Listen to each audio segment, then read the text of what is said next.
यिर्मयाह बाब 42। तब सब फौजी सरदार और यूहनान बिन खरी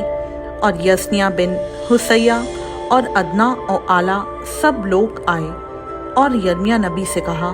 कि तू देखता है कि हम बहुतों में से चंद ही रह गए हैं, हमारी दरख्वास्त कबूल कर और अपने खुदा से हमारे लिए, हाँ, इस तमाम बखिया के लिए दुआ कर, ताकि तेरा खुदा हमको वो राह जिसमें हम चलें और वो काम जो हम करें बतला दे। तब यिर्मयाह नबी ने उनसे कहा, मैंने सुन लिया, देखो अब मैं तुम्हारे खुदा से तुम्हारे कहने के मुताबिक दुआ करूँगा और जो जवाब खुदावंद तुमको देगा मैं तुमको सुनाऊंगा, मैं तुमसे कुछ ना छुपाऊंगा। और उन्होंने यिर्मयाह से कहा कि जो कुछ तेरा खुदा तेरी मार्फत हमसे फरमाए, अगर हम उस पर अमल ना करें तो खुदावंद हमारे खिलाफ सच्चा और वफादार गवाह हो,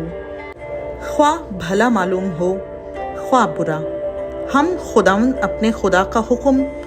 जिसके हुजूर हम तुझे भेजते हैं मानेंगे, ताकि जब हम अपने खुदा की फरमाबरदारी करें तो हमारा भला हो। अब 10 दिन के बाद यूं हुआ कि खुदावंद का कलाम यिर्मयाह पर नाजिल हुआ और उसने यूहनान बिन खरी और सब फौजी सरदारों को जो उसके साथ थे और अदना और आला सबको बुलाया और उनसे कहा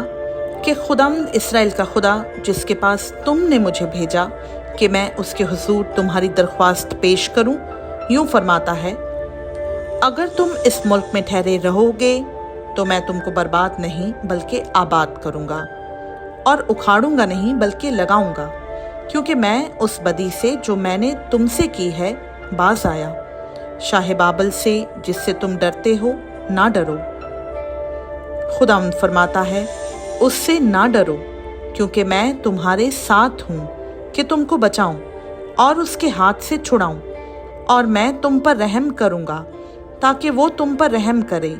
और तुमको तुम्हारे मुल्क में वापस जाने की इजाज़त दे। लेकिन अगर तुम कहो कि हम इस मुल्क में ना रहेंगे और अपने खुदा की बात ना मानेंगे और कहो कि नहीं, हम तो मुल्क मिस्र में जाएंगे, जहाँ ना लड़ाई देखेंगे ना तुरही की आवाज़ सुनेंगे, ना भूख से रोटी को तरसेंगे और हम तो वहीं बसेंगे, तो ए यहूदा के बाकी लोगों, खुदावंद का कलाम सुनो। रब्बुल अफ़वाज इस्राएल का खुदा यूं फरमाता है कि अगर तुम वाकई मिस्र में जाकर बसने पर आमादा हो तो यूं होगा कि वो तलवार जिससे तुम डरते हो मुल्क मिस्र में तुमको जा लेगी,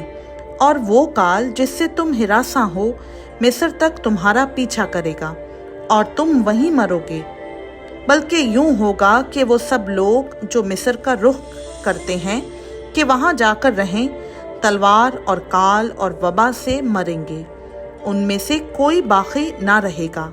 और ना कोई उस बला से जो मैं उन पर नाजिल करूंगा बचेगा। क्योंकि रब्बुल अफ़वाज इस्राएल का खुदा यूं फरमाता है कि जिस तरह मेरा कहर व गज़ब यरूशलेम के बाशिंदों पर नाजिल हुआ, उसी तरह मेरा कहर तुम पर भी जब तुम मिस्र में दाखिल होगे नाजिल होगा, और तुम लानत व हैरत और तानो तशनी का बाइस होगे और इस मुल्क को तुम फिर ना देखोगे। ऐ यहूदा के बाकी मांदा लोगों, खुदावंद ने तुम्हारी बाबत फरमाया है कि मिस्र में ना जाओ। यकीन जानो कि मैंने आज तुमको जिता दिया है। फ़िल हकीकत तुमने अपनी जानों को फरेब दिया है, क्योंकि तुमने मुझको खुदावंद अपने खुदा के हुजूर यूं कहकर भेजा कि तू खुदावंद हमारे खुदा से हमारे लिए दुआ कर, और जो कुछ खुदावंद हमारा खुदा कहे हम पर जाहिर कर, और हम उस पर अमल करेंगे। और मैंने आज तुम पर यह जाहिर कर दिया है, तो भी तुमने खुदावंद अपने खुदा की आवाज़ को या किसी बात को जिसके लिए उसने मुझे तुम्हारे पास भेजा है नहीं माना। अब तुम यकीन जानो कि तुम उस मुल्क में जहाँ जाना और रहना चाहते हो तलवार और काल और वबा से मरोगे। खुदावंद का पाक कलाम का पढ़ा, सुना, समझा اور قبول کیا جانا ہم سبوں کے لیے باعث برکت ہو، آمین۔